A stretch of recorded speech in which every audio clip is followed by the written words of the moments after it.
MDG TV, une chaîne Wint pour la cause de Christ. Mafuta Yasika,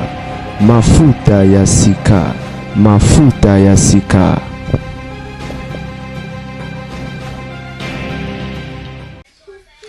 Salut les bien-aimés, certainement vous allez très bien. Moi ça va par la grâce de Dieu. Et la famille, quand on a quatre actualités, qui est un dossier sans embrouille. Et bandimi batomboki. Bandimi batomboki, quand on a bisika mutazo kufa mutama wazanga rate. Balobi bo crucifié les biso masati na niveau haute. Ba ko loba mambo pe ba ba yebi. O babanda ko mona ya malamu te pe babanda ko yoka. Mais avant d'épisode bino mambo eza nini? Les gens nous ont rappelé que je suis Cendrillon, ok? Ba supporter to pe bato bazo soutenir Sandra Mouy ba benga ba Cendrillon ba Cendrillon. Mais na na regret hein. Naza vraiment na regret, naza na pasi na motema. Kolinga mutu, hein? Eza pe kotalisa ye place ba fa eza na vie na etope. Koyebisa ye ke eloko yo eza mabe po abongisa peut-être amsozo yebate si réellement vous l'aimez pour na osungai.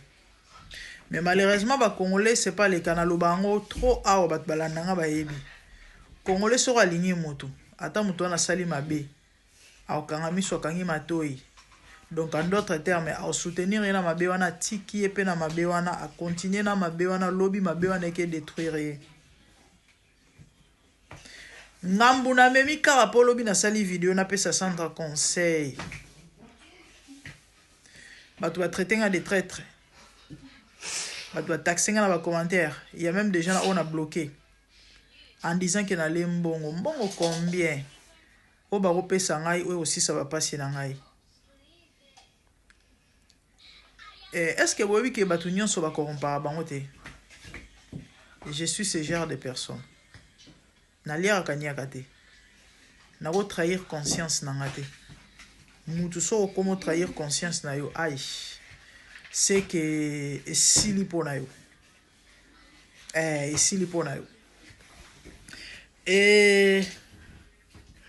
Lélo avant de faire l'émission, j'ai médité sur ça parce que j'ai eu très mal. J'ai eu très mal et ça n'a vraiment passé. Na ba empressement et belé na bowlingo belé on a la kisi. Pour nous soutenir ça dans la macambo. Kaka pour nous opérer sa conseil par rapport à bilili on a moni. Et les gens vont me traiter de traître. Et quand on a bana olo banabino, kalate na otika bino. Boye ba ko valoriser batute, boye ba valeur à batute. Boye ba honorer batute. Vous croyez que moi je gagne quoi en faisant tout ceci? Nasunga ka batu. Est-ce que boye bi dossier oyo ebikisi batu combien? Boye bi te bozela. Kalate na bana ko tangela bino ba commentaire, on a ozo inbox. Na boye ka somo ya ba vie ba pasteur ba BBC ya bato ba pasteur ba BBC ba vie na sena moi. Et tant que vous dénoncer ba maramba boye ya bandoki ya banganga combien ba amezo kangwama oh bazaki envoûté enfermé mayo ki vérité mo boye ya surtout ki bon de maramba ba salange zane maramba mabe. Que le Seigneur vous pardonne. Et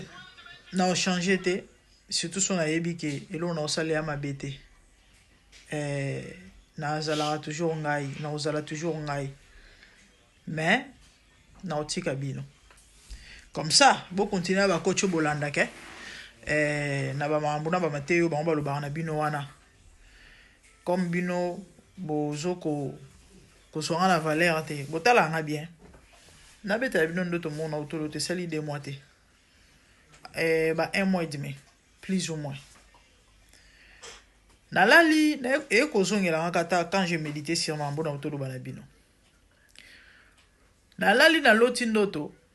YouTubers mo abengi ngai. So natangi kombo na bat baoye ba mena bo otanga kombo na ye. Sinote parce que ça parmi bateau yo bazako kolobake bale mbongo po azo taxer azo mener Sandra devait dire nalali na loti ndoto abengi nga aipsinga grande dame yo zimbongo te nga tuni mbongo anini abina nga o me fali asali badon fali apesi mbongo ba youtuber nyonso ba okezwa par na bango ta yanga yango mbongo bele na bosani montation ezali combien mbongo bele penza na tuni mbongo ngo eza balo aipsinga no mbongo eza pa ya tel ba remettre mbongo na maboko tel azali pe mwana mwasi soko bengi akopeso par na yo nazwi pe numéro a tel yango na bengi allo mama tel nayoki sango ke fali asali badon apesi bambongo ayebisinga exactement eza ya solo nga nayebise bongo yange eza api abina wana grande dame désolé yo bapesi yo te abi ah bon abi ya yo bapesi yo te siko na ndoto na réfléchir nga nayebi mais comment fallait repesa ba youtubeur nyonso bambongo nga apesi nga te wana nga moko ngona nga na omilobela nga biboye eza pota musu na betake pe ba bordir eza ta mususu po mamuna loba SPC en fait na omilobelaka na surtout ki boye ndoto fali c'est juste une magie po yo interpréter ngo fali ya fali ezaka image ya mutu moko songolo mais ba ndoto lok ba comprendre mbala mo ndoto ane ngelo bani na ko interpréter ngo te na ko interpréter ngo te bino lona boye ba valeur na ngate emba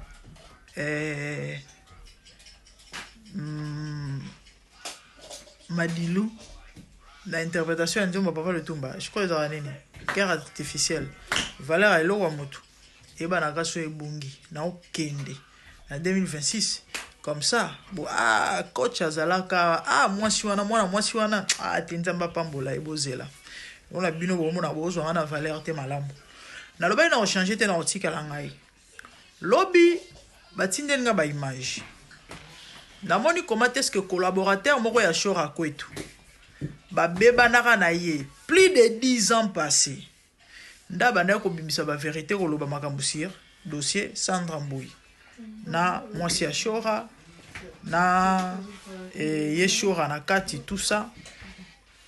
bato bele bolandi yango na ndenge grande sœur Sandra intervenant qui na voice ko loba ke non le qui na biso déjà azo ko ndire et par rapport à mambo biki na ndako Shora tout ça bosala boite botika nde intrigue nge déranger ngabi na mambo ba oloba ezaka mambo lokute na moni bat ba komina commentaire granda mais ça ba montage il y a 11 ans 12 ans passé ba émission eza na YouTube eza lo ba sali le loté ya kala na ba image nde na yaki na pia consent de konanga conseil que soki mabe kozala quelque part na passé répare ça parce que passé et rattrapaka ngambu na memi yango wana ale mbongo basi basombiye très tala baluki ya baloli maloba esalinga pasi esalinga pasi vous n'avez pas l'idée mais nzambe moko ayebi ya problème te na meka opesa conseil lobi na sala vidéo na ozongela ngote na teyaki bandeko nyonso bolanda ngai yaya passé et rattrapaka et belé lelo ba souffrir à cause à passé ce qui consciemment et l'homme ozo reprocher ya mabe moko tika to sala kala lingo bongisango sino te lobi na yo oza molili okobunda okanga bandoki mendoki eza yo moko conseil kana pesa ki yango wana ngana yo confirmer ba fete na epe ko reconfirmer ko lobate ke so yeza lokuta soki nini parce que batu oyo ba simba lobaki ba simaki bon batu ba yebi mambo nini eleka nande ko ye moko so eza mambo solo to mambo lokuta ngana eka na pesika conseil esili mais batu bazui yango mabe eza problème te na ko chita en disant ceci bandeko bandimi batomboki makambo nini oyo banyoleli bango mama na bango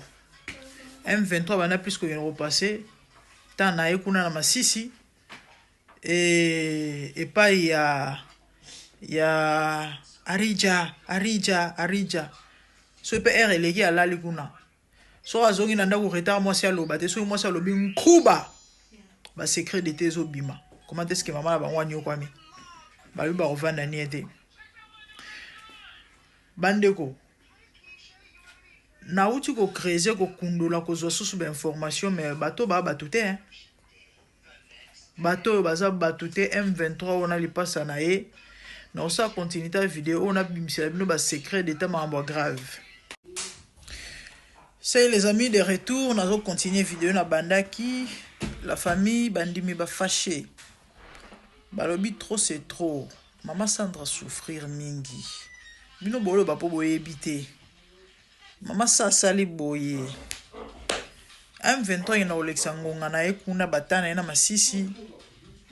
na rija na e. So RL ki ala likuna. Moi ça lo balo baté.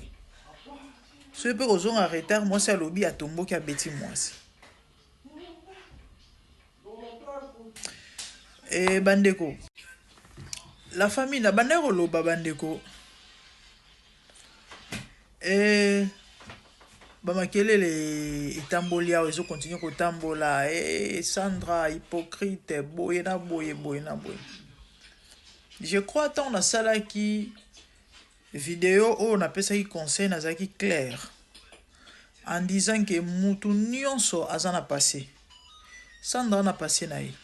bamambo babimisi lelo oyo ça rien à voir to pesa na rapport na mambo Sandra Zobika.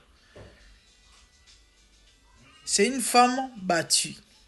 elle souffre dans son ménage et du coup tozo banga lobi to perdre Sandra et koyoka ke asenga ki divorce tozo soutenir ye aboya to patika libala wana parce que to bon to lali to lamu ki Sandra kufi pour les jeux aussi. Donc et passer na ye to pe ba mambo ba yo kundola lelo po ba bamba ye to pe ba coller en disant que c'est à cause de Sandé ceux qui peine nini au fait exactement à rapporter. Il y a un rapporté. Ngala meka jusqu'au peu ça conseil dans le sens que ceux qui bama mbozolo bama wana est lancé quelque chose. Quelque part et kokiko rattraper d'une manière ou d'une autre. Mais sinon que on a changé position parce que non loin de là parce que personnellement on a scandalisé nazala choqué te nakamwe na ngate po bino boyebi ba YouTube mama ba kolo matière ba to réseaux sociaux na mambo belé to zanango déjà en avance et ça ba mambo belé au personnellement na yoka na lokuta na solo donc ozo bimana ngai nazo kamwa na ngate parce que na matoyi na nga eza mambo sikate likambo virginité bato bazoloba mais nini ezo kamwisa bino lo nini na grave ezana na moni même bato belé bazube exemple na bango en disant que nga ba déflorer nga na 35 ans nga ba déflorer nga na 32 ans nga ba déflorer nga na 30 ans nga ba déflorer na mais nazala rappel na ba copain avant donc ezana ngo normal mutu azala na copain topé proposant basala elo côté mi balé mi sa to 4 atikal na ko CDT effectivement mambozo le baiser à solo mais na likambo Sandra pourquoi bato bazo douter to pe bazo boya ngana meka ko expliquer bino parce que bato mususu ta musu ba comprendre te ezate ke bazo ndimate ke soki ozana fiancé to proposant to chéri et okoki toujours ozala vierge non problème ezali awa ezali ya ba ex yango parce que baza ba ex oyo par rapport ya image o bat ba yebeli bango na ya ba pagano na ya ba nzambe parce que bato nzambe bazawana ba pagano pe bazawana do ba bato ba biki sakate okoki jamais ozala mwasi na yebotala na misu na yebite so ba comprendre nde eloko oyo bato bazo douter to pe bazo check virginité en cause certainement comprendre le pourquoi o bato bazo ndimate. Et ba relation mususu il paraîtrait ou mais la ki ba relation mususu batinda na poto wana tozo 40 tozo kana ba eko na confirmation te nazo affirmer te na confirmer te mais je crois bon monaki ngana na intérêt ya ça l'émission ngote na tanda ba ex ya Sandra et na ebipte soki bango nyonso wana eza bongo ya moko na yoka kala que non effectivement azalaka na ya momo mais esimbaka te et bon version onga na yo kaka bakabwanela na Moïse yango te na yoki lelo version onga na yebi ya kala eza ke Sandra bakabwana na momo parce que momo bande ondima te ke ya za vierge ya ebisi momo ke non bolingo za basé na confiance soki tokesa test et que docteur a confirmé na za vierge ya solo c'est que tu continues parce que yo zone za confiance tanga te o version nga na yo kala penza kala so ba 5 ans passé lelo na yo ka version na ba YouTube mama pour mon homme to sa version na ye YouTube mama mo lobi ke ya momo asengaka ya sa photo ya Niabu tango atindelie cimenterie de Lukala alobi na ye ke non c'est que otindela ngo pe bato mususu donc ozali légère to boyani wana version na yoki lelo mais bon na ndimi na ngate za solo na confirmer na lobi pete ke za lokuta ba onka batu bayebi en fait c'est ça sikoyo mais attendez ce que za mambo solo version oyo c'est que moment ba neje ka koluka raison aboya ye pour ça en sens c'est yo za na mwasi na yo bobalani na onte oui avec tout ce qui se passe na réalité à siècle lelo o sengi chéri no capture to pe photo so pe babenga on ni selfie o se pelisa mi so atinde le lo banaye ke no o se ko tinde no mibala musuza en sens te bon mibali nyo so ba mibali na te na lo baki so version na ba lo beza solo se ke momo lo registre réseau boye surtout pe kalinga ko balate ya lo baki on ata botondi si batna stade botie na katkat bo bani ko beta maboko bozolo bala akobala te Moïse lo bango ko bala te me ba chéri bazala na bango po azwaka na ye azwaka ezate avant na bon azwaka tazwaka azwaka me ko bala ne ko bala te wana ngane la même réflexion na balobi na ngono Sandra banda ko beta na ba boîte de nuit ano beta na ba karaoke na ba disco nde lo resala ke tomba présenter Moïse abandaki azali na confiance na yete malgré que virginité wana en tout cas yango esalaki ke aboya ye. Moi j'ai essayé de mener mes enquêtes na ndenge nanga et na eu information na famille je crois l'habitant on a bana ko sala émission na meke ko flasher babilo mo en passant en disant que ba mam nazo ka soki eza solo fo Sandra Lukanzambe pona yoki na bo mwana bela liboma je crois bande ko bolanda nga boyoka kiango bande so ko kanga na ba chaîne ando so melingisa passer lukusa et plein de trucs na s'informer na niveau famille à Sandra balobi ba ibi mambona te mwana bon tikela ko bela liboma te ba tikela ko kanga na ba chaîne te et ba ibi na bango ba Sandra abeta na ba boîte de nuit na ba discothèque ba ibi mambona te et ils a parmi babilo ba bazolo ba question yeza solo c'est impossible à la vierge parce que yo fio que na obeta na ba disco na ba boîte de nuit aux la vierge ndenge nini mais on s'informer na famille balobi ba ibi mambona te ba ibi mwana bango ba ibi na bango ba biloko wana te bazo apprendre en ka na biso ba réseaux sociaux ba apprendre en ka pa na biso bref na basango ko mema bandeko to ebike mambo lokute lo ba mambo solo lo ba maka mais na nyonso zo lo ba ma moi je crois que même bato bazo mona pe bazo ka muna muto zo tirer pe leçon na ye parce que za bongo mambo lo bitam chose à tour na yo ya onde ko mosi ndeko mobali ye bande nyo ko se positionner pour se situer hein voilà en passant on va profiter na pe sa conseil na bana basi parce que na auto solo mi kolegi na ndeko mobali epsinga mère benda bana basi mato yo mto pesera ba conseil na réseaux sociaux na za na fille moko ya bien na linga benda na bala ina ndo sepela na mais moi si wana kaka oka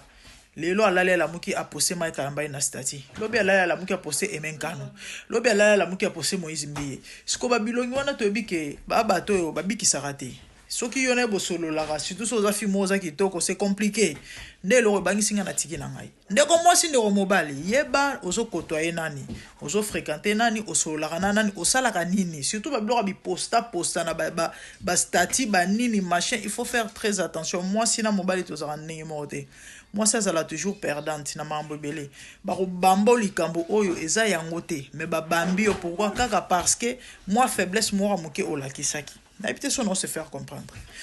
na mele banquette par rapport à mambo mingo tozo yoka en tout cas mambo belé ba ebisinga na zuba information na source que eza solo te pour na Sandra nga na pesa juste conseil en passant on peut tromper tout le monde mais pas sa conscience si elle-même aza ko se reprocher na eloko songolo pakala amukolo po ayebi nzambe ayeba ko bongisa parce na epolobi e rattraper ete. Donc si on a chité c'est eloko peut-être na ko koloba. Mais sinon nous soutenons Maman Sandra. Tinati. Courage Maman Sandra, nzambe abatela yo.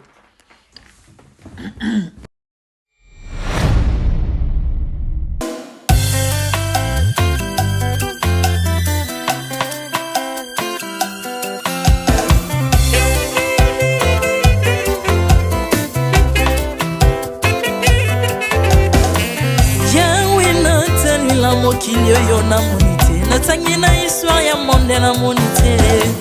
naluki nayemba pete toze po passer Seigneur, je n'ai pas pris non plus entendu parler oya kokalala yo Yesu.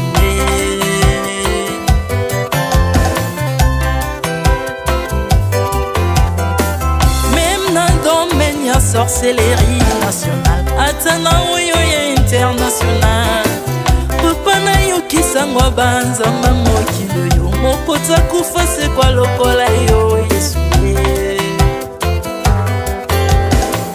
Nanya voyage a lokola yo, nanya wakoka nino ya wanzambe, uni masomo ya ekulusu ponanga, okufose kwa poyo zali nzambe Yesu. Nzambe moneno kitanase, olata nzoto poyo bikisanga, okitanase pozwe sikananga, ofuta nyongo na nzambe nanga Yesu. Ozali Nzambe onkoteya okani na yo, ozali Nzambe obongwani te Yesu, Yesu. Ozali Nzambe onkoteya okani na yo, ozali Nzambe obongwani te Yesu, Yesu.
Ozali Nzambe na bomoi papa, ozali Nzambe na bomoi yawe,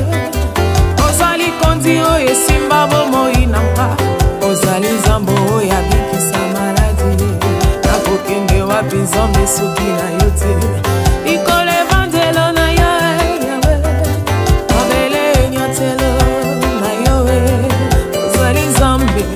ozali Nzambe, ozali Nzambe mokote lokola yo.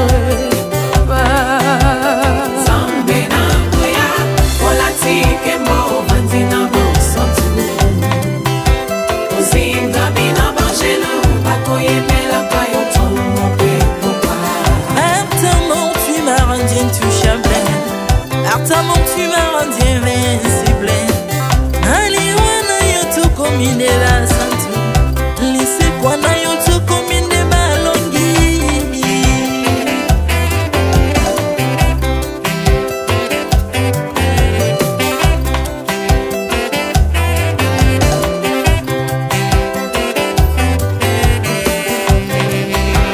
Nzambe na ngoya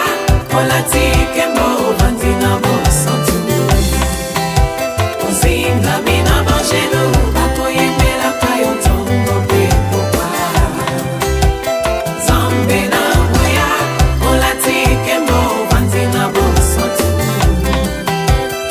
moninga mina bangelo bakoyembelaka yo ntongo mpe pokwa autrefois ngai nazalaki binzo ndoki akolianga lolengalingi mais par son son na se métamorphosé osimingo sambwe maladi na miso olengo bebi naza toxique grâce à lui.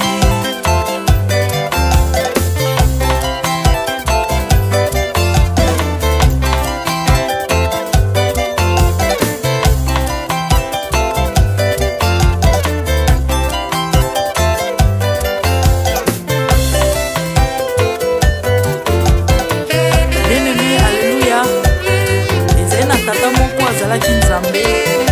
ntango akufi badeptine balobi keno akosekwa mponzamba bakristo basekwa alors mpo bafasilite lisekwa na ye bakunda ye motu libanda mpo ntango akolamuka abimaki mbala moko